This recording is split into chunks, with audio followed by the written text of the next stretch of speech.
Ho,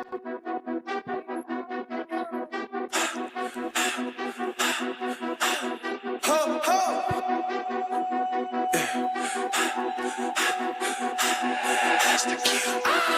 Look, I come from a city, you hear signs when we sleep. Heaven sent, hands down, vibes so unique. They ain't play their part, so my part is play for keeps. Why I a kid, but I never saw that. All right, welcome back, everybody, to Lock, Loaded, and Goated. I'm your host, Brandon Andrews, and with me, as always, is Tony Pardo, Jeff Riddle Jr., and Jordan Elkins. How's everybody doing today, men? How's everyone doing? We're going to start the show off with a brief comment. Week 2 is in the books. We are heading into week 3. Riddle, anything that caught you by surprise so far this college football season? Florida is in trouble without some big wins in the next month. And then I think USF is legit. I'm not going to say that they're a national title contender by any means, but they got a good football team, well coached, spoke on them a lot. And the preseason hype was not a reality for a lot of teams. So if USF beats Miami, are they the number 1 team in the country? No. They've got more ranked wins than everybody. They're the number 1 team. I'm just fucking. I just wanted to ask the question. They will be a highly rated team. They will be a highly ranked team, but they won't be the number 1 team in the nation. Yeah, I know. I get that. Jordan, what do you think so far? 2 weeks in. I mean, there's a lot of teams that are exactly what we thought they would be. There's been a few surprises along the way. Obviously, South Florida. Damn. Alex Golesh did a lot of work in the portal, brought in a lot of what I call Power 4 rejects, but it was better than what he was going to get trying to recruit at the Power 5 level. He's trying to build something to South Florida. We'll find out if he actually has that job long enough to see it through, because, I mean, he's going to be a hot name. Coming out. This is the legit question of the night already. Is the Georgia fan drinking wine? No, this is Macallan. This is some Macallan 12-year. This is not wine. Oh, shit. He is preparing himself for Saturday night. All right. Drinking wine. Tony, what do you think 2 weeks in? 2 weeks in, I think what we all should have learned, by now is that Joey Aguilar is a very good quarterback. Very good quarterback, borderline stud. Okay, borderline stud. That's going to depend on what happens this weekend. Try to you. 2 weeks ago. Yeah, you did. And I just didn't want to be the guy. Yeah, because I always got that bad voodoo or whatever. So yeah, you do. I kept my mouth shut. But now my mouth is starting to get warmed up a little bit. All the dudes on Georgia's team are ready. He just looks like a guy that should have been playing Power 4 football all along, honestly. I mean, obviously he's put in the right system too, so it makes him look really good. He's had really good accuracy outside of a few throws that first week. Don't care what anyone says. Give me a break on those high throws. That was probably some jitters and shit too on top of that. Unlike Nico, he has composure, because Nico just looked, he just looked dead anyways. Nico has no emotion. And the ability to connect on deep passes, which Tennessee hasn't had in a couple years. So he just looks comfortable in the pocket and really hasn't, he hasn't thrown a pass in harm's way, so to say. I mean, he's just that dude. I mean, I don't know. And we'll see this weekend. We'll talk more about that a little bit later, though. I agree with you, Troy Carter. Tennessee's defense is legit. They are very well coached, one of the best coordinators in the game. Don't give a shit what anybody says. Numbers speak the truth. We will not let Tony's feelings influence this podcast any further. Anyway, Alex says Ohio State ended Nico's career. Very well could have. Hey, thank you. I thank you guys. Thank you guys. I appreciate it. I really do. I agree with Jordan. Arkansas probably ended Nico's career. Yeah. Yeah. All right. Anyway, so Riddle is going to start the evening off with his riddle. So Riddle's riddle will start. And remember, guys, we are doing a running contest. At the end of the season, we're going to do a giveaway. So make sure you're trying to achieve these points, because they will be worth something. So this week's trivia question was a fun one Oh shit. for me. I know Jordan appreciated it too. I've already asked the guys this one. So here's your question. South Carolina won week 1 in Atlanta in the Aflac kickoff against Virginia Tech 24-11. It marked the first time South Carolina won a football game in Atlanta since September 11th, 1976. Who was the starting quarterback for South Carolina in that game on September 11th, 1976? 1976. Try not to cheat. I know it's some of us it's hard. But hell, with ChatGPT, I can't blame you. So, going into the topics for the evening, we got quite a bit of content to go over, but the first thing we want to talk about was what team is quietly having a good start to the season. And what I mean by that is what team is actually doing everything they're supposed to be doing, maybe even overachieving, and kind of just under the radar because of all the hype, Ohio State, Texas, Georgia, Tennessee this weekend, all the hype, Oklahoma, Michigan. Which team's doing that? So, Tony, we'll start with you. I'm gonna try to steer away from you guys, and I'm gonna give Iowa State Cyclones some props. Team I haven't been high on even last year. Still not very high on, but it's your boys. Hey, they're 3-0. I'll give it to them. They're 3-0. Not saying that they're gonna win the conference or anything, but they've been taking care of business. It hasn't been pretty. And that's with a lot of losses that they had on the offense side of the ball. So to be in 3-0 for that football program, which obviously is not notoriously known for football, I think more basketball than anything, they've been somewhat of a surprise to me, in my opinion, just because I'm a big-time hater of them. So I'll give them that. All right. Riddle, team quietly kind of surprising you. Yeah, I got 2. One I was very high on in the preseason. I've talked about them on here before. That's Georgia Tech. I think they've looked really good. Haynes King sat out Saturday with a lower body injury, but Aaron Philo went in there, went 21 of 28 for 373 yards and a touchdown. Jamal Haynes is averaging 6.3 yards per carry. They play host to Clemson this weekend. That's a big game for them. Don't sleep on them. I like them in that game. I think Clemson's trending the wrong direction. And the other team is that I'm surprised nobody's talking about because they are or have been historically a big program is USC. They're looking really good so far. I know it's against lesser competition right now, but the Jaden Maeva, he's 73.8% completion percentage, 707 yards and 6 touchdowns. And the Mekhi Lamone, the receiver, he's got 11 receptions for 248 yards. He's averaging 22.5 yards per catch. So I had them on there too. Their defense is looking good. We'll see what they look like against better competition. We all know what Lincoln Riley teams look like later on in the year, but they're looking good right now. But Georgia Tech was my top team that I think's quietly having a good start. All right. Jordan, what about you, bud? Oh, you're muted, Jordan. Sorry, I had it. Hey. Boy, Tony's going to hate this one, but the don't say it. Vanderbilt Commodores right now are playing some good football. Absolutely dog walked Virginia Tech in Blacksburg. In a game they were down 10 at the half to absolutely just rout an evenly matched team. We'll see how they fare when they get into conference play. Pavia's talked a big game. If he was anywhere else, I'd probably root for the kid, but he's at Vandy, so piss on Vandy. But we'll see how they hold up when they get to playing some superior competition. Okay. I'm gonna go ahead and I'm gonna say that this team is notorious for being successful and was actually very successful last year. But the team that we haven't talked much about because of who they played, I'm going with Oregon. Quietly putting together. I know they beat Montana State, but Montana State played them a lot harder than Oklahoma State did. 2 FCS schools. Well, I mean, we say that, but they beat them the way they were supposed to beat them, and well, for $35 million, they should. I mean, yeah, you're 100% right. And I'm just saying they're looking like. I'm not trying to take away from your pick here. They're looking like the team that's going to be there. They're doing the things they're supposed to do. That's right. On field, that's right. they're but nobody's talking about them.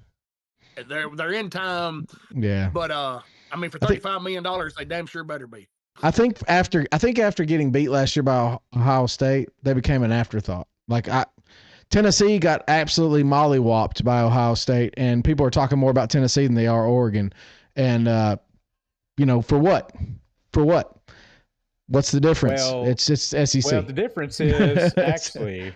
So if we're going to go talk about that, Oregon got mollywopped by Ohio State, but that game was over with in the very first quarter.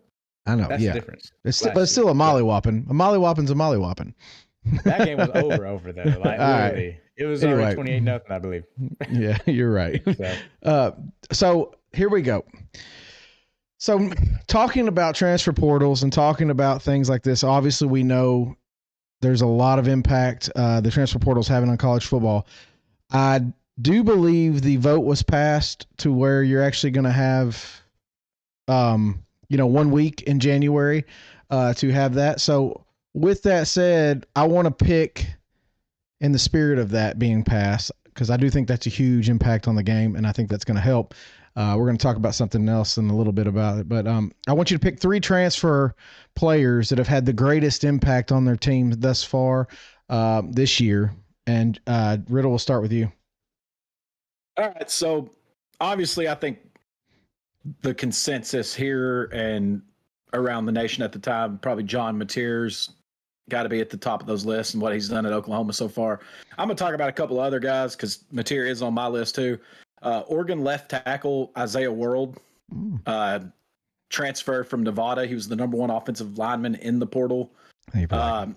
From Pro Football Focus, he had an 82.3 pass blocking grade, which has him way up there as a draft prospect right now. He's allowed no sacks through 2 games, and it's always good to have a guy like that protecting, your blind side for a guy like Dante Moore.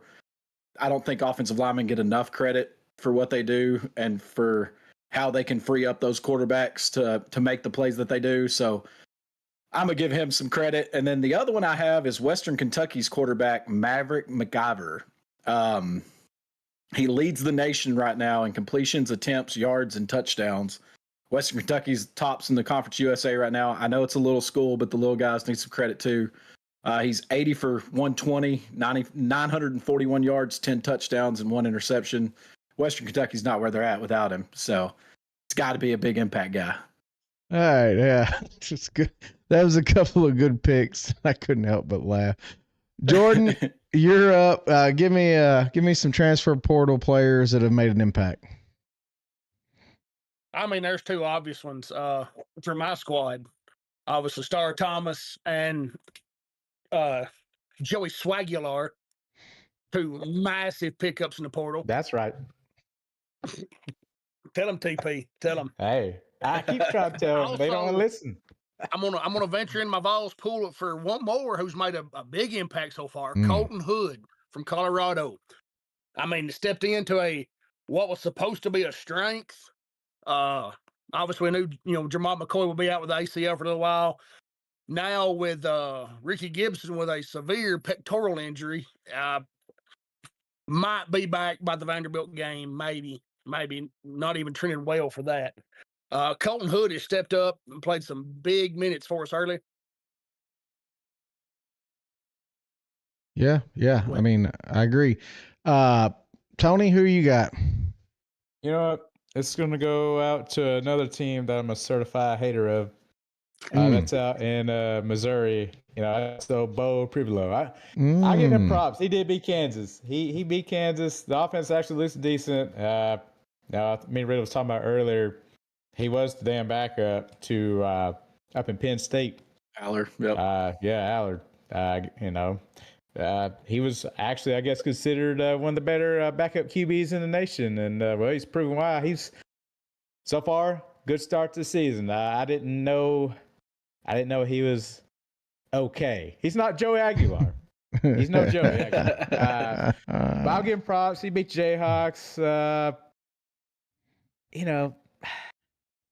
That's about it, though. I mean, he beat the Jayhawks. I know you were talking about Jayhawks.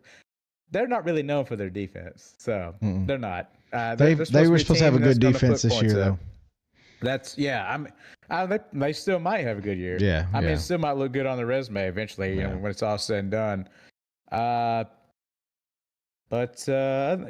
give Bo out in Mizzou because I don't give them much props either. And it's probably the only time I ever give anything associated to that team any type of props. So yeah, I'll go with Bo Pribolo for making them somewhat relevant. Yeah, so I agree with Troy Carter. Troy Carter said Nico. Biggest biggest impact. It just addition by subtraction. Addition by subtraction there, and is it I'm gonna negative go or positive impact? Yeah. I'm gonna go with one impact on Deshaun Foster's future. Yes. Yeah. I'm gonna go with one that he did not transfer this year. He transferred last year, but he's playing for the first time this year. And that's kind of against the rules, but I'm going to go with Julian Sayin at Ohio State. I don't think anyone thought they were going to step in right away and continue their success as much as they have so far. It's early. We will not get to see any kind of real gameplay this weekend when they take on Miami or Ohio. I'm sorry, Ohio. And it's not going to be much better. Mateer is an obvious choice, like Riddle said. I think that's the obvious one. But the one that I'm going to go with, and it's just in the spirit of Tony Pardo-isms, I'm going to go with Jackson Arnold at Auburn. Auburn, anyone that's watched them the past couple years, has been atrocious at quarterback, absolutely abysmal. And he has not played quarterback well, but he's played running back real well. And he has ran and thrown the ball when he needed to. And Auburn actually looks like a halfway decent team. That Baylor win looks better and better. It's going to be interesting, but they haven't played anybody what I would consider with the pulse yet outside of Baylor, but we'll see. If you look at him, if you look at the SEC rushing stats, go ahead and look at him for the season so far, and you'll be amazed where Jackson Arnold sits. But he's doing the right stuff down there, and as much as I hate it to give Auburn any credit, everyone else's answers were equally just as good. I thought the Tennessee ones were good. Obviously, they've done a lot. Riddle, I appreciate you going out and getting the O linemen and actually getting people that we're kind of less beaten path there. But the hot take is going to be under the same kind of spirit. And what I want to do is with this proposed singular transfer portal week, what other changes are needed to be made to ensure this era of football remains relevant? How do we keep college football away from the pros, divided from the pros, keep the pageantry, keep the passion? How do we keep college football and protect it? And, you know, as precious as it is, because I feel like it's fading fast. So it's kind of like a young daughter, you know, it's they're growing up as quick as we can blink. And we want to try to keep that as long as we can. So how do we do that? Jordan, we'll start with you. Oh, the first thing is obviously an NIL cap. I think that is coming. It's probably not going to come until it starts to affect NFL teams and players hitting the draft. I mean, we're almost there now, where a player can, you know, make more in a year than he would his first year of a rookie deal. You know, almost. Obviously not top 5 picks, but that time is coming. Just give it time; it's coming. So that's the number one thing you can do. I'm a big fan of the one time a year transfer. Realistically, you should get a one transfer period to keep the bag chasing cut down. That's why we're in the shape we're in at the moment. I mean, I get it. I'm not mad at them. Go get paid. Guys like Diego Pavia, you have no future in football. You get paid in college and then you go work at State Farm, you know.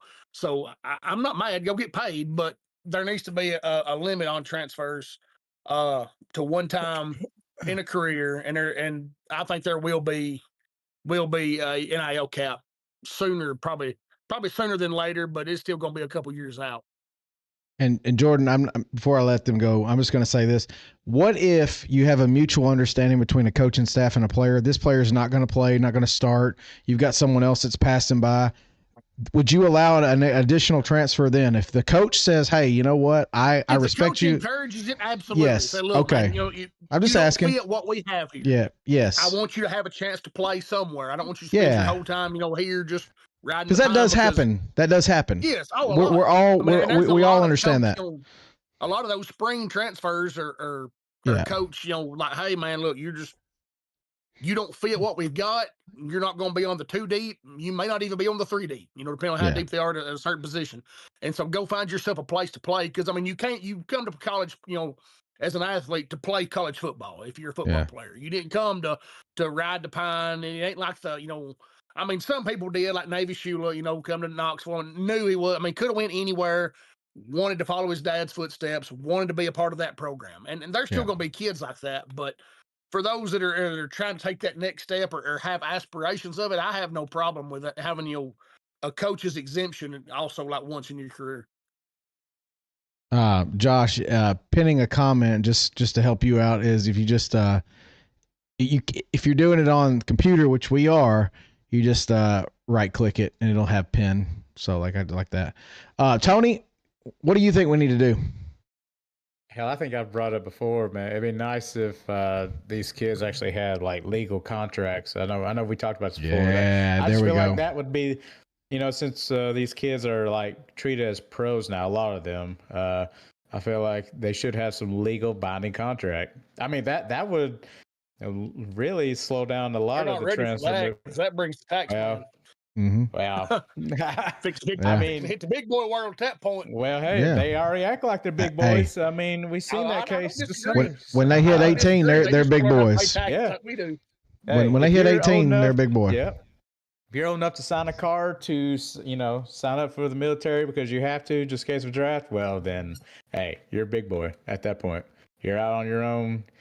For the most part, most are not living with the parents. Well, I won't say most, but there's a good majority. So, I mean, you're a big boy. You're out here, college, doing your own thing. You're not living with your mom and dad. I mean, that's pretty much being an adult. We're supposed to be. Yeah. I'm not, because I know a lot of the kids, let's face it, they just like to party and shit. But, yeah, that'd be my thing. That's what I've always said. A legal binding contract from player to university, maybe to, I don't know, a 1 or 2 year deal. Because, let's face it, some of these kids might redshirt and then they'll play a couple years. They're gone anyway, so who cares? Yeah. But maybe a year-to-year basis, fuck it. And just so a lot of these universities aren't being held captive with these kids that Thank you, Josh, for being here. Agreed by writing on paper, just writing on paper, nothing legal, I guess. Whatever they do. And then they're still out here during the season, after season, still wanting more money and going out West Coast, out just anywhere and just trying to fish. They're fishing for more money. I mean, that would kind of slow down that bullshit too. Besides this, only one, week that's open for transfer portal. I think contracts, to me, Thank you, Josh, that would fix it all. Since they want to act like pros, they want to be paid like pros. Well, then sign a contract like a pro. Yeah. That's all I got. Okay. There was Pardo's poor early. Pardo's poor early. Riddle, go ahead, brother. I won't be spending too much time on this. Me and Jordan have the exact same outlook on this in my notes. I have the same things wrote down. I put it as no, it's fine because it needs to happen. I put it as a salary cap, though, not only limiting the amount only one person can make, but also the amount a school can spend. I feel like needs to be capped too. And then the transfers. I loved it when you had one transfer without penalty, and then anything after that you had to sit out a year. And the note that I had at the bottom is this is still college football. Loyalty and pride need to be the most important thing. And players should be compensated for playing. I do agree with that, but they shouldn't be making more than some NFL players. Yeah. So me and Jordan were in agreement on that for sure. And lockstep on that one. Y'all had every one of y'all had good answers. The two things that I had written down would like to see more transparency for the NIL deals. The NIL deals are here to stay. I don't think they're going anywhere. Josh said he needs to have a stipend. I don't think they're going anywhere just due to the lawsuits and legal aspects of it. But with that said, though, there should be transparency. It should be very clear and very defined. And Tony, you brought up contracts. What if you had a contract, a very written, detailed contract for everything? NIL will do X, Y, Z, and you will get paid X, Y, Z. It should be very clear. Anybody should be able to go find that information. But that we're a long ways away from that. The other thing is I touched on kind of what Riddle said, and we brought this up on the show many times. Would like to see a reward loyalty bonus, allow people to have a bigger cap for those that stay longer. I don't know how that looks. I have no idea how the money works out in that. But like someone who's went to Georgia and stayed there for 4 years instead of chasing the bag should have the opportunity to make more than someone who just goes from school to school. I don't know. It's just my opinion. It would be a calculated risk then to leave. Am I going to leave Georgia? Hey, maybe they don't have a chance to make the playoffs next year. We could see the outlook. But hey, if I stay as a senior, I got a chance to go to the NFL and I can make X amount more money for staying. I don't know. School loyalty, like you said, it needs to be somewhere in college football. We do not need a free agency like the NFL. That's the one thing we don't want. That is the one thing we don't want, is to be like the NFL, because the NFL is a business and it's sometimes boring like a business, if I can say that. So I mean, that wouldn't even be that difficult to implement. I mean, you could open up and say, okay, if you're on the team, you make $30,000 a year base. If you're the number 3 man, you're going to get a $5,000 bonus. If you're 2 on the depth chart, you get a $10,000 bonus. If you're the starter, you get a $20,000 bonus. Yeah. And for every consecutive year to school, we'll give you another, say, $3,000 bonus. Or 5. I mean, that's whatever it is. Generic numbers I'm throwing out. Yeah, whatever but it I is. mean, that's a way to not only cap what the team can spend, and also caps what the players get. I mean, I'm all for the players getting paid. Me too. Yeah, something. We have to have some structure to this. The NCAA allowed this to roll out without any idea of what they thought. Well, the guys will get $500,000 here, $5,000 there. I mean, they were really naive at the money that was involved. Yeah, we knew better. Big Hunt in the comments brought up the best example of the over transfer, and that was TJ Finley. He's at his 6th school now this year. So reality is, yes, TJ Finley, some of that transferring was due to being able to play. I think we can all agree with that. And some of that was just trying to move on to do something different. But I agree with what Josh said as well. There shouldn't be an $8 million quarterback in college. There just shouldn't be. No. There's nobody worth that. I don't care what you say. I don't care. I do not care. Tebow could come and lace him up, and he's not worth that in college. Not right off the rip, not right off the gate. You shouldn't be making that kind of stuff coming out of high school. And y'all, to be fair, you shouldn't be allowed to make money to retain your commitment. That's part of the process. Recruiting is part of the process. You should not be able to take money to stay loyal and committed to a school. I don't understand why we allow that either, because technically you're not even enrolled in that school until you sign that paperwork. So anyway, we're not going to get into that. That's a whole nother conversation. Recruiting is a whole different animal. We all know that. Regeneration Thrift says Bama is going to be lucky to beat Coffee County. You're probably right. You're probably right, brother. But we're going to give it our all, brother. We're going to give it our all. All right. So with that said, we're going to get into our matchups this week. So we've got some good matchups this week. We got some good ones. The last one was kind of touchy. So I'm going to throw out a bonus matchup real quick. And I want Tony, I want 1 sentence answers, not fucking Pardo's Poor Part 2. The sequel. I want the Clemson Georgia Tech game. Riddle, you touched on it earlier. I think we just got to at least touch on it for a second. Tony, who you got? This will not count, Riddle. This will not count. This is not against the spread. This one. I don't have this one wrote down. Yeah. Hey, just get it over with. Just give me Georgia Tech. I don't even need to think about it. Cool. Yeah, fuck Clemson. They're shit. I said this beginning of the season. Thank you, brother. Okay, and look at them. I just know ball. I'm gonna keep saying it. I know ball. Clemson's not good. Quarterback's not good. Dabo sucks. I'm gonna take Georgia Tech. Thank you. Oh my God, Riddle, you're up. You're up, brother. Yeah, I think these two teams are trending in opposite directions. Georgia Tech gets them at home. I think Clemson's not what they were hyped up to be at all. I've got Georgia Tech in this one. Well, here I go again on my own. I'm going Clemson. I'm going Clemson. I think they have something is going to jumpstart these guys, and they'll pick it up. Not saying I don't like Haynes King and Georgia Tech. I do. I know. I'm sorry. I'm sorry. Somebody's got to do it. Somebody's got to be the asshole. Might as well be me. Troy said Dabo next coach at Bama. Man, don't tease me.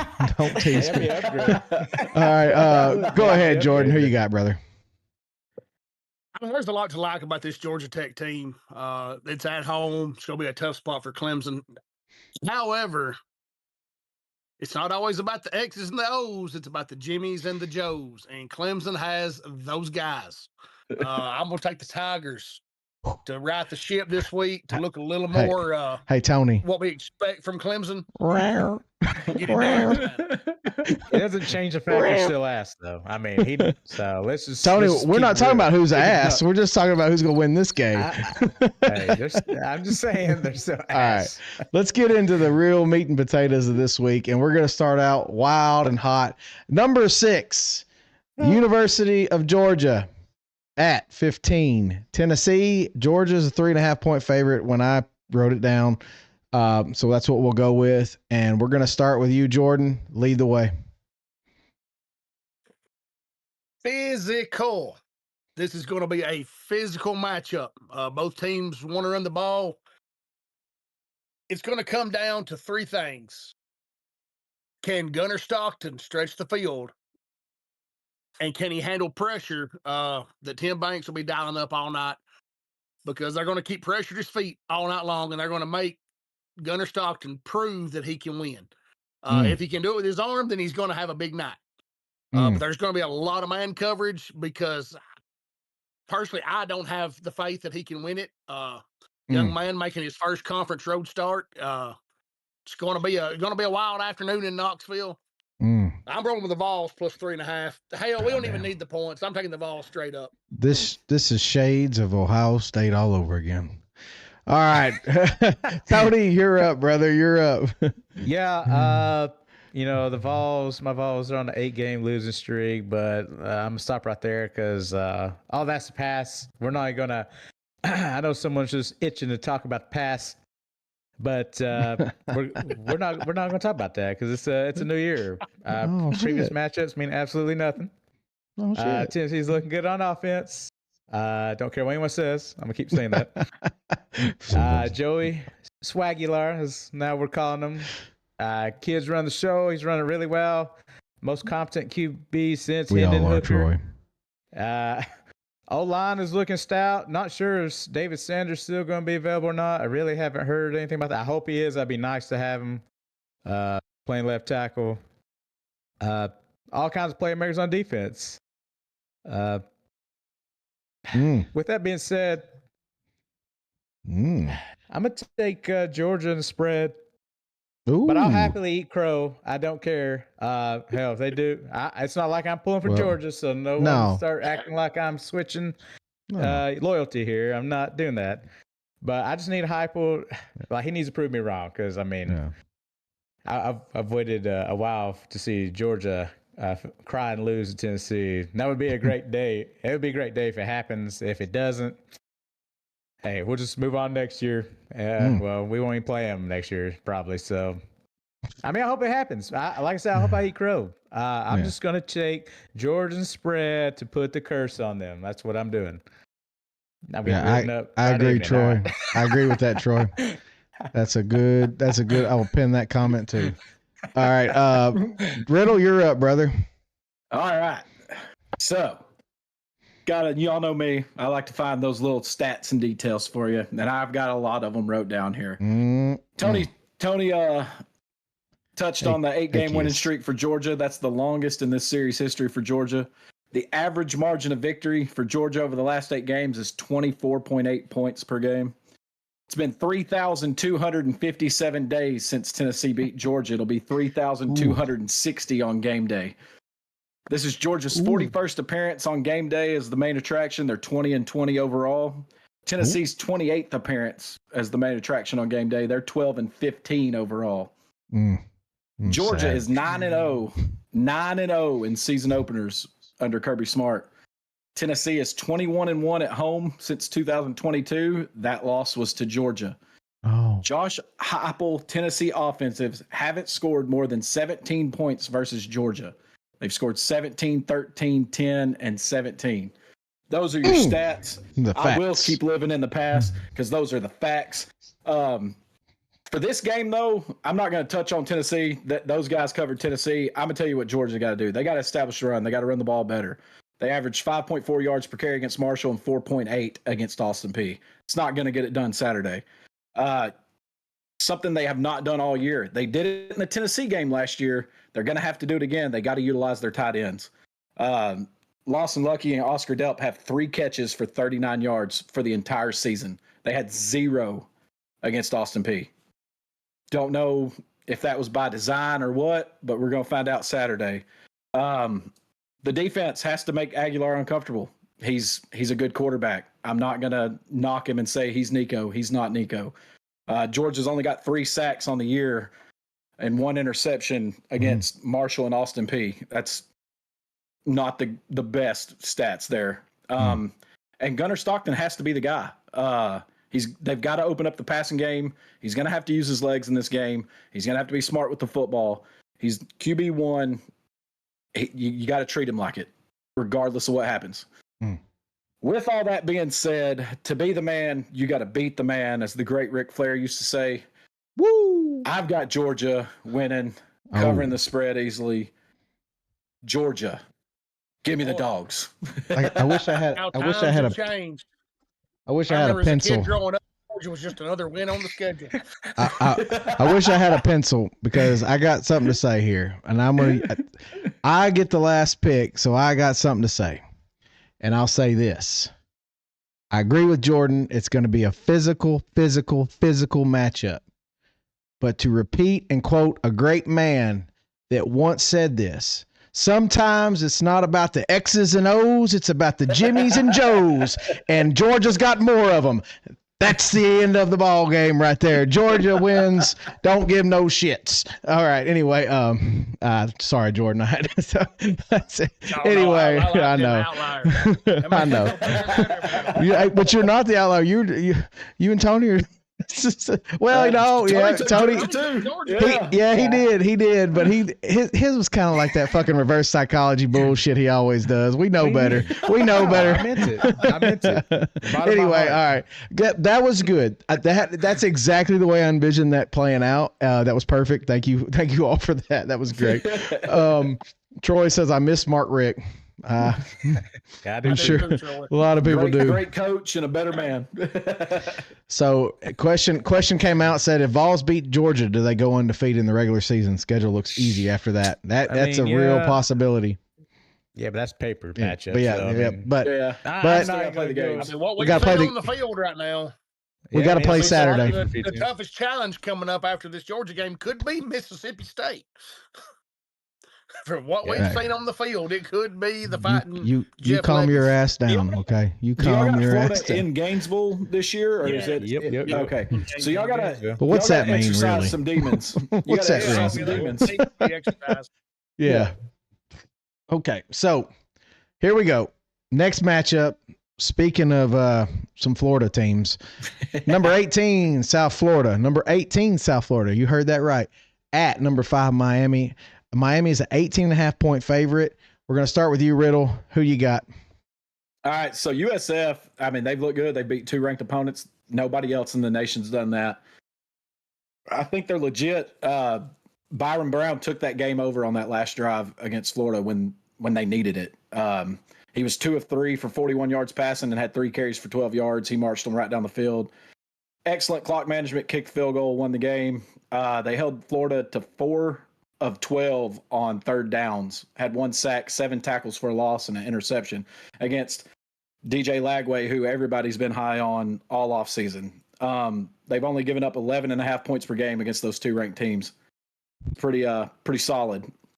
Granted, I think this Miami team's probably a little bit better than those 2 teams they've played, but I'm not sold on this Miami team either. I'm not real sold on Notre Dame. They've got a freshman quarterback. Their running back still can't get it going. I'll talk on that in a minute. I have USF with the points because we get 18.5 of them. Wouldn't be surprised if they pull off another shocker, but I do think Miami's going to win this, but it's going to be a lot closer than that spread. And for the Florida, I'll talk about that in a minute. Go ahead. Mm-hmm. Yeah. Go ahead, Jordan. You're up. Well, yeah, I'm absolutely going to take the 18.5 on South Florida. That line has come down to 17. I just looked at it. So hell, 1.5 in my favor. Absolutely, I'll take it.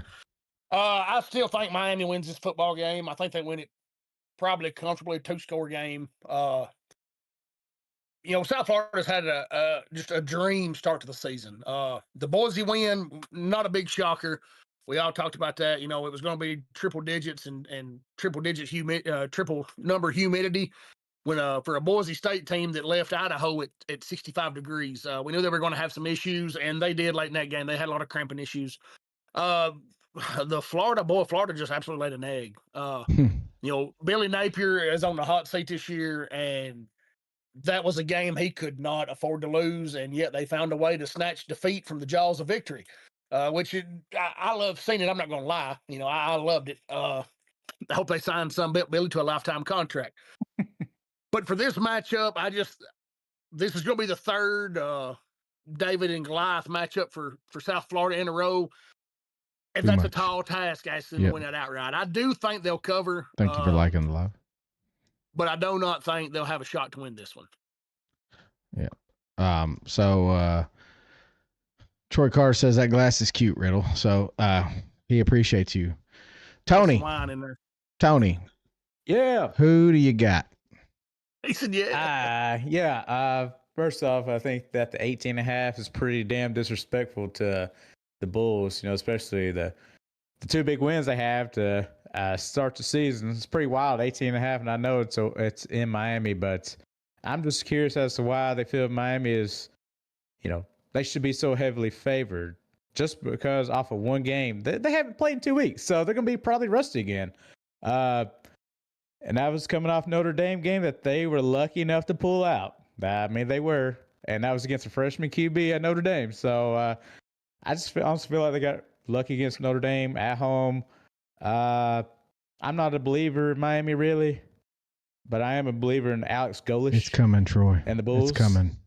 So, after being 2 ranked opponents, go ahead and make them number one team in the country, since these nerds don't know how to do the logic behind the rankings. But it is more impressive if they pull this off. They will cover, I feel like. Yeah. Now, if they pull this off, it's way. Why can he not be number one? Why can't he not be number one if Florida can jump 20 whatever plus spots after one win gets to number 8 Alabama? Well, hell, I mean it's pretty. One AP writer moved him up after getting beat. I mean, that's why. Hell, you ain't got to win anymore.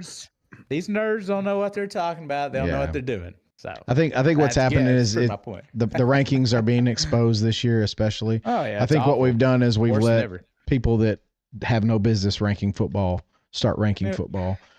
So Kias wanted everyone to know. Correct. He took USF. Kias wanted everybody to know. Say cheers. So cheers, Kias. This is for you. Yes. Empty glass. Thank you. Thank you for being here. But Troy says, I sure hope Golesh doesn't replace Sunbelt Billy. It's coming, buddy. I'm going to tell you right now, Florida's looking hard at that dude. Now, Jordan doesn't think it's going to happen because he said the buyout's too much, but it goes down a lot at the end of the year. It does. We'll see what happens.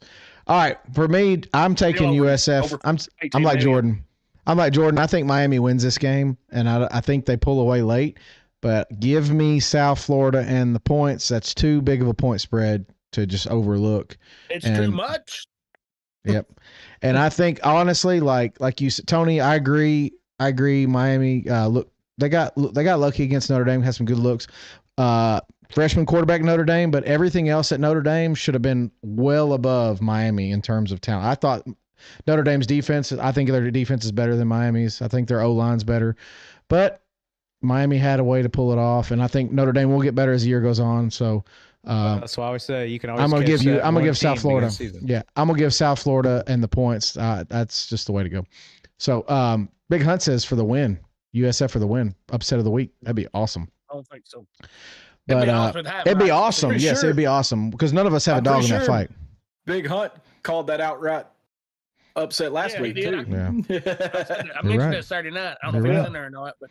You're right. All right. So moving on, we're going to the next one. This one, speaking of Florida teams, Florida At number 3, LSU. LSU is a 9.5-point favorite, and this one was tough for me, guys. This one was tough. So Big Jordan left. So we're going to go to Tony, and we're going to start with you. Yeah. What do you think? I just feel like this is a must situation for Florida. I mean, they got to win this game. At some point, you would think Lagway and the offense, at least they'll start cooking. Don't know, about the defense, but the offense got to get some going. This is the week they have to do it against LSU. They got to get back on the right track.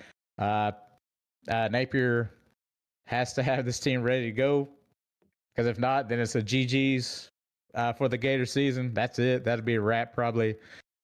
But to me, LSU is still a little bit of a Jekyll and Hyde team. I don't know if I can actually trust them. I know they beat LSU. They struggled a little bit last week. No, I'm sorry. They beat Clemson, but they're a sorry-ass team. Sorry. They beat a sorry-ass Clemson team. Yeah, then they kind of struggled last week. I don't know. It's hard for me to trust them. So I'll take LSU for the win, but I'm going to take Gators on points on this one. All right. I like that. I don't care if it's in LSU at night. I don't give a shit. They're Bama's already disproved that theory last year, so we already know better. So go ahead, Riddle.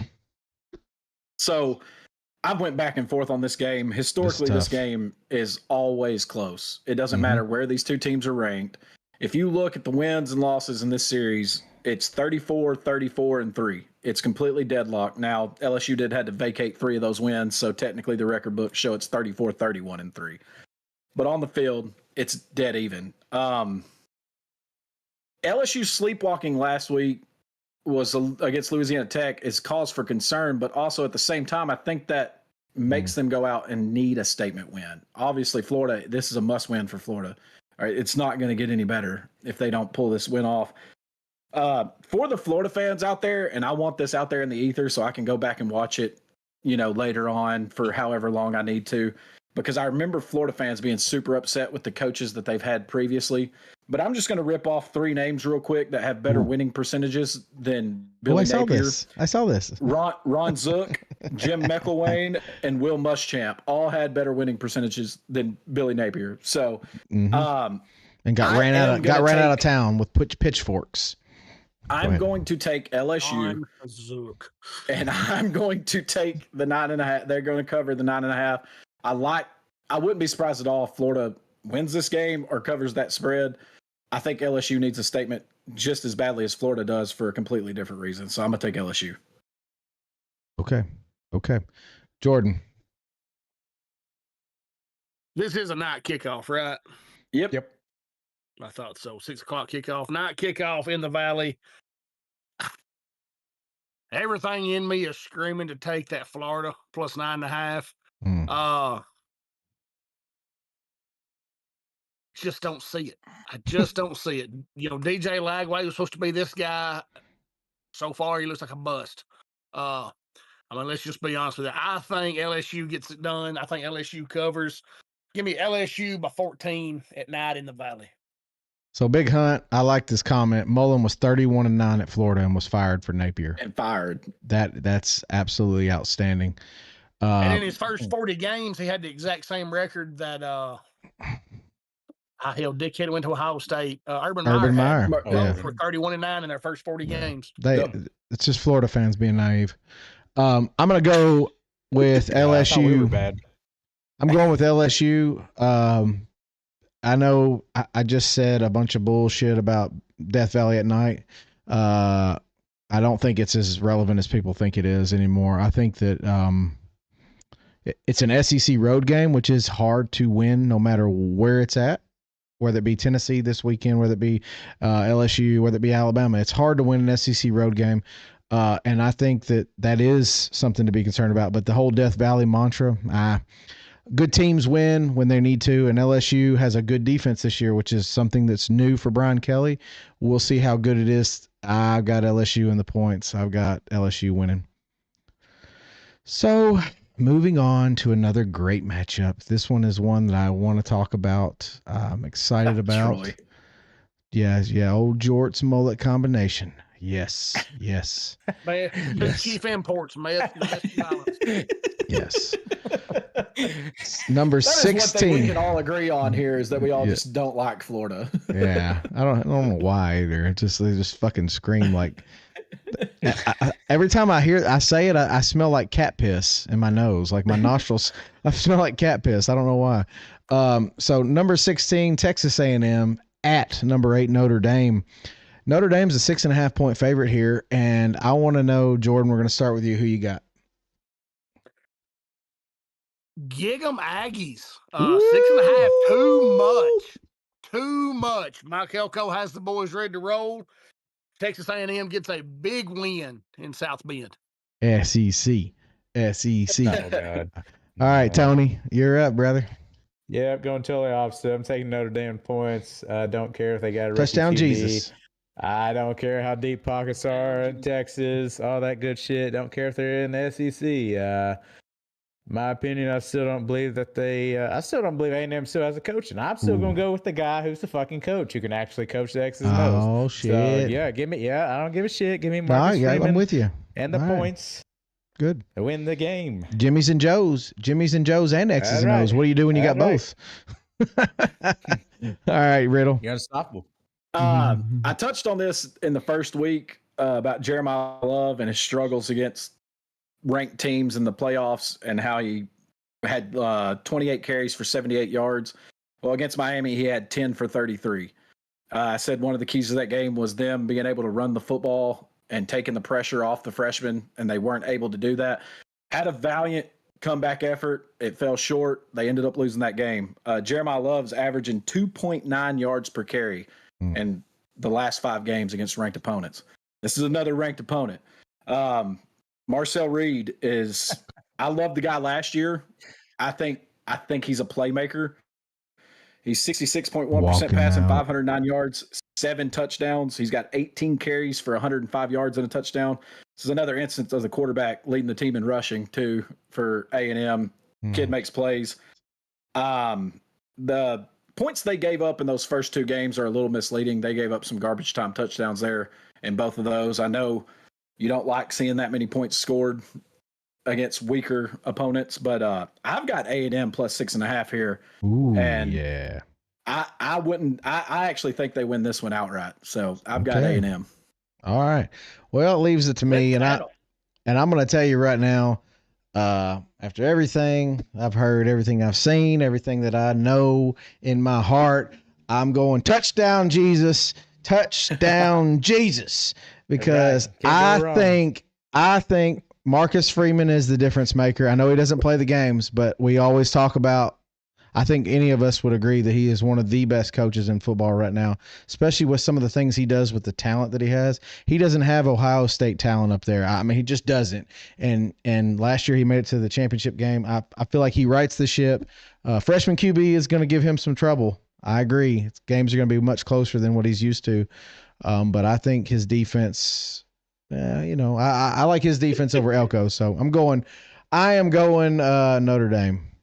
And, Tony, you better walk a fine line with this next pick. Troy said you're close to getting walked out Friday. Oh, you know. well, this is Troy. This is the game. This is the game that's going to make him get walked out, because this is the one we've been waiting for. Tony is going last. On this pick. This is what's going to happen. So Vandy at number 11, South Carolina, and South Carolina's a 5.5 point favorite. So what we're going to do is we're going to start with Riddle. I'll go, then Jordan, and then Tony gets to go last. It'll be his Mardo's poor.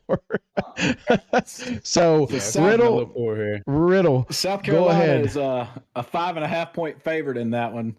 And for a team ranked 11th in the nation, that should open your eyes a little bit to this. Vanderbilt's playing with confidence under Diego Pavia that we've never really seen from them. He brought that swagger in there last year. It's continuing into this year. This is one of those unique situations early in the year where both teams have a common opponent. Mm-hmm. And Vanderbilt beat Virginia Tech 44-20, and they outgained them 490 yards to 248. South Carolina beat Virginia Tech 24-11 and was outgained by Virginia Tech 336 to 328. Pavia 74.4% passing percentage, Ooh. 468 yards, 5 touchdowns, 19 carries, 105 yards. He's the leader, the unsung leader of that team. But Cedric Alexander, the running back, has 22 carries for 156 yards. That's 7.1 yards per carry. Sellers has not looked the part. He was a highly rated quarterback for this season, and he has not looked the part to this point. Give me Vanderbilt plus the 5.5 this week. Ooh. Winning outright over South Carolina. They went to South Carolina and won before when South Carolina was ranked higher. Give me Diego Pavia and Vanderbilt. It was a quarterback. It doesn't matter. It doesn't matter. So here's the deal. I'm up next. So I'm going to say this. These teams to me are carbon copies of one another. Their offenses look identical. They use the quarterback to open up running game. And I'm going to take Lenore Sellers all day long over Diego Pavia.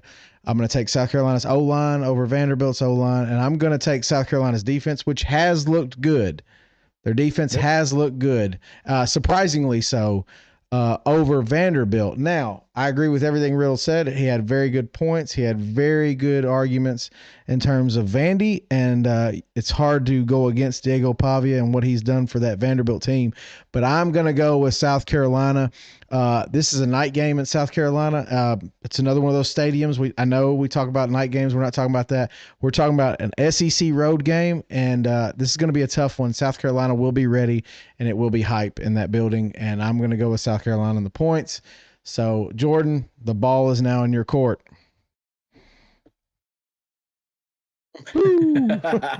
What's that line? 5.5? 5.5. Yep. We don't need them. Vandy outright. South Carolina has been highly, highly overinflated all season. Finally, the wheels fall off the wagon this week. It comes crashing down. I'm going to go with the better quarterback, the more confident quarterback right now, Diego Pavia. Pavia will get it done.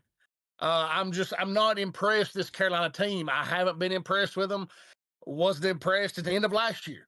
For some reason, the talking heads are, look at South Carolina. Look at the Beamer ball. He's got some pit vipers. I mean, congratulations. I got some pit vipers. I mean, hell, they sell those at the dollar store. I like it, Jeff. I like it. But in this one, give me Vandy plus the 5.5. But hell, we don't even need the 5.5 when they win outright.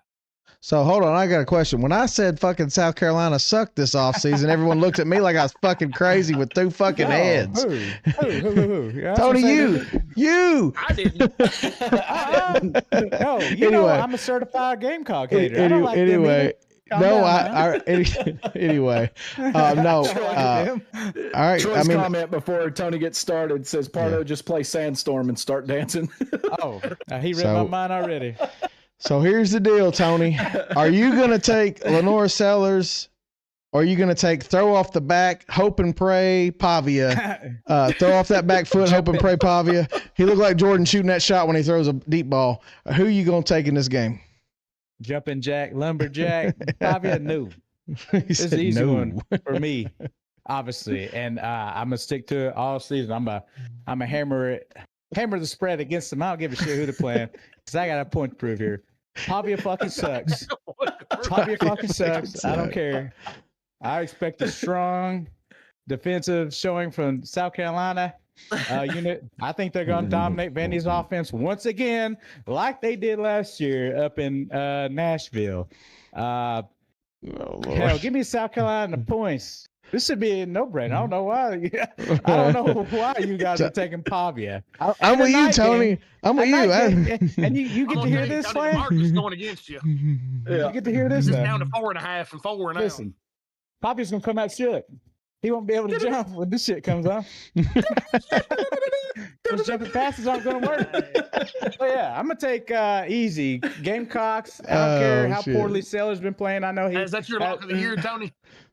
Oh, piece of cake. Give me South Carolina and the points. Kia says, sure I took South Carolina and the points on the Biscuit League too. Kia says, I hope they both lose. Don't we all? Don't we all? Is Pardo?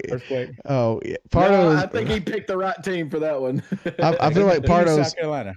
Pardo may not have a job right now, Big Hunt. We I hate just them borrowed time. I mean, he may be on borrowed time. Hey, I still hate him, but I think I hate another team more than their big mouth quarterback. So yeah, I'm gonna take the defense that dominated his ass last year in Nashville. I don't think things are gonna change. It'll probably be an ugly game. Sellers, yeah, haven't been high on him either, but I still think he can do enough to get it done at home at night with that loud ass music playing. Yeah, So, and I'm convinced. I am convinced. Jordan, by the end of this season, you will hate Pavia. You will hate him with all of your soul because I got a feeling that dude's going to talk more shit at Tennessee week. He's going to talk more shit Tennessee week than Jordan. Talk a lot of shit, and he's going to get his ass beat when he plays Tennessee. But this week, you'll see him in the third quarter with a bucket of KFC just gnawing on that fucking chicken leg. And when he gets hungry, he'll snatch a fresh off that bird and have it raw. Oh, Lord. I'm telling you right now, Jordan, I'm feeling really good about my picks because the majority of them went against Tony and his record. Yeah. I feel comfortable. I know. This week. I know. Did you update our record this week? Hey, I have updated the records. I'm know. 8-7. You and Brandon are 7-8, and Tony is 4-11 on his picks. That's Tony, you got to start somewhere, and this is the week that you turn it around, brother. This is the week you turn it around. Pardo and retire. Nowhere but up. Nowhere All but right. up. So this is the moment where we're going to just kind of go through and anything from the chat you guys wanted to point out. I will point out, thank you everyone for being here. Everyone that is here and sent the heart me's, Josh, Big Hunt. Thank you, Troy. Thanks, Everybody that's kind of a staple. Kias. Some goats. Kias is always here for us on the purple. So appreciate everyone for being here. Is there anything y'all wanted to highlight? Any comments that you saw that maybe we didn't touch on? I can't see the comments, so y'all have to cover this. Yeah, I mean, we did get 3 correct answers in the trivia question. Hey. Ooh, really didn't think we'd get that. But we got it, so there you go. So he's going to keep up with the points. Who was our 3 correct answers? So Alex Davis got the 3 points. Alabama Hater got 2 points, and Big Hunt came in with another point, which puts Big Hunt in the lead for the year. Wirely in the lead. We still got to figure out. who Bama Hater is because that's Jordan's nemesis. I don't know who that motherfucker is, but that's nemesis. Nah, he was bad talking to you tonight. He didn't say nothing about the Georgia fan tonight. Don't put those words in your mouth. Say nothing about Keep my name out your mouth. And you know what he didn't say nothing about? Alabama, because we didn't talk about him. So we didn't even talk about it. All right. So Riddle, go ahead. Give us the answer to the question for those of us. So the answer to the trivia question is who's South Carolina's quarterback? The last time they won in Atlanta in 1976 was a famous quarterback from the movie Remember the Titans, and it's Sunshine Ronnie Bass was the quarterback for South Carolina back then. Bass. Yeah. Yes, sir. I thought that was a good one. I enjoyed that one. Well, Tony, do you have anything additional to add? Because it is now time for the pour. And so I was going to tell you, I've been sipping on the Copper and Cask. This is the single barrel edition. That sounds good too. Sounds delicious. It's a store pick too. I really like it. I just want to say, I'm not going to rant. I hope that the Vols can pull it out this Saturday, even though I did pick against them. If they don't, it's not the end of the world. You know, I just look at sports as an escape from reality sometimes. So the world's crazy. Everything's fucked up right now. Just be kind. Respect each other. Don't hate each other for opinions and other shit. Just a game, guys. Absolutely. Just a game. We're all passionate about it, but it's just a game. Things like sports seem so small. Yes. Yep, absolutely. So with that, that's all I gotta say. I don't wanna keep going. Okay. So just enjoy football. You know, until Monday comes around, then you gotta go back to the real world again. Well said. Big Hunt says, "I will be at the Mercer game Saturday. My son is singing the national anthem." Congratulations, Big Hunt. That is a great honor.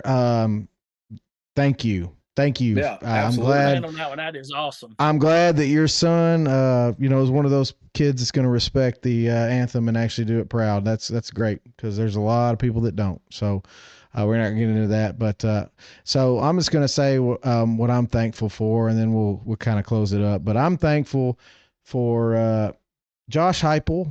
I'll say it. because I think Josh Heupel, Florida's going to throw the fucking bag at him, and Florida's going to go get Josh Heupel from Tennessee and win twice, and that's what's going to happen. So I'm all for it. Let's go. Woo! All right, anyway. What kind of reefer you got tonight? I got no reefer. I got some. They just gave my man's another extension. You think Hey, Florida says they don't give no shits. They'll drop $1 billion on that motherfucker. I can really see Heupel leaving Florida. Anyway, I know. I'm just fucking with you. Something we talked about earlier. We talked about Billy Napier, and we love talking about Florida and their pitiful performances. I think I read, Jordan, that his buyout at the end of this season drops down to $19.3 million. And I'm telling you, if they feel 9 too much, well, I know, but they're staring like a 3-9 season right in the mouth right now. Well, they are, and they're going to have to. Yeah. Yeah, it's Jameis Winston. Bring it on. They're going to eat them L's. But I will tell you. Okay, let's just think about this. After this season, let's not go 3-9. Yep. He's gone if he goes 3-9. $19 million to buy him out. Yep. You got to buy him out. Yep. Then you've got to go find a coach. Yep. Now you're at 3-9. You come off 4-8 last year. Yep. Your program's basically in shambles. Because trust me, I've lived this. I know what is going to happen if they rush this. You're going to have to go buy a coach somewhere. They'll get the money. If it's a good coach, pay his buyout somewhere else. Mm-hmm. And then you still got to go get some Jimmys and Joes. The pot of gold is not endless, especially at Meth and George University. No. Florida has one of the biggest undergraduate programs in the country. They have money. They have tons of money. It's not endless for anyone. How much is going to get spent? I think to go get the right guy, they would spend it. And Jordan or Brandon's joked around about this, and we've thrown this idea around. That would be a step up for Alex Golesh if that job came available and they offered it to him. That would not be that big. That would not be that out of real. Like that's a real possibility, and it wouldn't cost them as much as, like you said, Jordan, going out and getting a big name. We'll throw a name out here, and I'm just throwing things out. We're just bullshitting now at this point of the night. But you've got people out there that are coordinators, and I understand coordinators don't always equal good head coaches. But you got people like Matt Patricia, who just came back, has head coach experience in the NFL that could be a good hire. But do they go get him, Jordan? I don't know that. I mean, do you take a chance? Golesh to me, won a head coach job in college. You're right. Golesh to me is an absolute home run wherever he lands. Yes. Wherever he lands. Glenn Schumann, he's going to be 100% at some point. 100%. Yeah, the only thing about Schumann that is less than Golesh to me is Golesh has done it at a smaller program and kind of proven himself. Schumann is going to be a great head coach someday. 100%. Schumann was groomed by two of the best, hands down. I agree. Saban. I was going to bring that up, Troy. So. No, Troy, Tony, I was going to bring that up. A fine candidate. Tim Banks has a lifetime contract with Tennessee. So Jordan knows. Troy just said, no, Pardo. Tim Banks is not going to Florida. Please. Tim Banks. Please, dude. Florida, don't throw a hefty contract to him. Please don't. I mean, let's look at it like this. I would love it. We got Florida Cop just joined. I'd love to hear his opinions on his coach. Glenn Schumann might be the better option because he's lived in the conference. I mean, that's the conversation they're having right now around Sunbelt Billy is don't go get a guy who doesn't understand the conference. They've had that around Billy. Alabama fans been having it about DeBoer. Yeah, but we'll see how much that conversation continues moving forward around DeBoer. Yeah, but I mean that's always been that don't go get a guy who doesn't understand what it takes to win down here because it's not like winning anywhere else. But Golesh was also a coordinator at Tennessee, just like Schumann is. I mean, he has to understand some part of this. He has to. He does to an extent, but I mean, he was there for what 2 years? Yeah, but I mean, I mean, look at what he did. Schumann's been living it a lot longer. Is what I'm saying. I agree. Yeah. I agree. I'm just saying, like, Schumann started anything away from Alex Golesh. Yeah. He's going to be a home run hire somewhere for somebody. It could be Florida. I'm not saying that he will fail. I'm just saying you're going to have to look at the people that. It's easy to it's easy to spend everybody else's money. You're right. Because none of us are Florida fans. It doesn't matter to me. So I mean, if they don't buy a coach, they'll buy meth and jorts. So Yeah. Troy just came back in the comments and said he's going to Levi. buy Pardo a custom Tennessee jersey with Banks as the nameplate, and the number will be a D. Dude, I want you to know, Pardo, from this moment on, I'm going to spend a lot of my time working on a graphic that says Tim Banks hired to a lifetime contract for Tennessee defensive coordinator. I'm going to figure out how to do this, and it's going to make it look official on Tennessee letterhead, and I'm just going to watch the meltdown ensue. We better be scoring. I will say this just real quick about Schumann, and we were talking about his. I like Schumann. His history with the SEC. He came in as a graduate assistant at Alabama under Nick Saban, with Kirby being the defense coordinator. He's been a part of 6 national championship teams. He went from Alabama to Georgia. All he knows is the SEC. He's never coached anywhere else, and he's moved up the ranks from a graduate assistant to a defensive coordinator. Now the next step is a head coach. So, yeah, 100%, Riddle. I don't wish anything but the best for Schumann. I just hope he doesn't go to Florida, because I don't know necessarily. Right.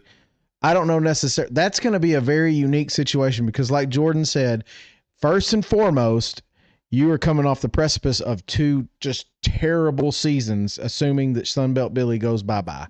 So now you've got to rebuild. This the 70s. Now you got to rebuild. So the only way to get back in that driver's seat is scheme, because you got to get players, and you're going to have a scheme, and Golish has a scheme ready to go. Schumann is going to be hard-nosed, going to need the defense, going to have to make the right offensive coordinator hire. I think he can do it. I really do. I think if Kirby just said, I'm done today, I'm going to the NFL, and Schumann was the inherent heir, do I think Georgia would miss a beat? Maybe for a couple of seasons, and I think they'd be right back, boom, boom, boom, boom, boom. Like, I'm not saying you'd bad. I'm just saying you would the reason I brought up the stats on those 3 former Florida coaches is because I remember just how bad Florida fans hated them. Yes. And to think that their winning percentages, not just by a little bit, they are a good bit ahead. I mean, those guys are having winning seasons. And yes, and we're getting crucified for it. If we've learned anything, it's that Florida fans are idiots. I mean, they're idiots. I'm sorry, Florida fans. I mean, Alabama is not going to go complain about DeBoer because he lost to Florida State. Some will, because they're not fucking reasonable. I didn't complain about him. Now, you go lose to somebody like Louisiana Monroe, then that warrants something. I mean, if Kirby Smart lost to Louisiana Monroe tomorrow, there would be Georgia fans going, this dude's lost it. He's lost whatever he had. He's lost it. Now, is that reasonable? Absolutely not. Absolutely not. But I'm just saying that Florida's not in the same situation as Alabama, and Florida, they're looking terrible. They're looking terrible right now. I mean, Billy Napier's 20-20, and Ron Zook was fired at 23-14. That's 62% win percentage. McElwain was fired at 22-12, 65% winning percentage, and Muschamp was 28-21. That's a 57% winning percentage. So, I just don't know. And see, they applauded him last year for having the toughest schedule in the nation and winning the games that he did. They won some good games last year for sure. Yeah. And this year, though, their expectations were even higher because of the way they played last year. You had Lagway coming back, and I'm telling you, they're staring 3-9 hard right in the face right now, because USF on that schedule was one of the easier games that they had left, and they lost at home. And I don't see how the people in Florida don't pony up that $19.3 million at the end of the year and go ahead and get him out of there. I know the statistics say it needs to be closer to 10, and I understand why completely. And Jordan, you made great points on that, but damn, they are not happy with him down there. I get it. Yeah. I 100% get what you're coming from. I know. So the like deal with as a numbers guy, I know what the numbers say. Yeah. I'm not saying that's how it has to happen, but if you look at most coaches when they're terminated, it's right around that 10 million number. That seems to be the number athletic departments feel okay with writing off to pay somebody. Jimbo Fisher says hello. Right. Jimbo Fisher says hello. Yeah, but that's a rare anomaly. Yeah, I know. Fun fact about Billy Napier: did y'all know he was born in Cookeville? No, I did not know that. But I will say this, Jordan, and this is my only argument to counter your argument. The whole premise behind you and your arguments and everything about Florida fans and Florida people is they're idiots. So forget the numbers. They're idiots. They're idiots. They're gonna fire them. They don't give a shit. They don't care about money. They had good coaches that they said, go get away from here. Could you imagine not even having double-digit losses and getting told to get out of here? Could you imagine that? I You've can't. been here 5 years and lost 7 games. Get the fuck out. Yeah. Anyway, all right, that's going to do it for us tonight on Lock, Load, and Goated. Thank you all for staying with us, staying with the live. We appreciate it. Like I said, we go live every Wednesday and Saturday. We're live on TikTok, YouTube, Twitch, and Kick. So please go like and follow us there. If you can, please also like and follow us on Amazon Music, Apple Podcasts, and Spotify. We have the podcast. We'll post the audio for that later on, probably tomorrow. So we appreciate everyone, and we appreciate all the support. We want to make sure we always thank you guys because, like I said, you guys keep us going. And we will see you all in the next one. Thank you for staying locked, loaded, and goated. See ya.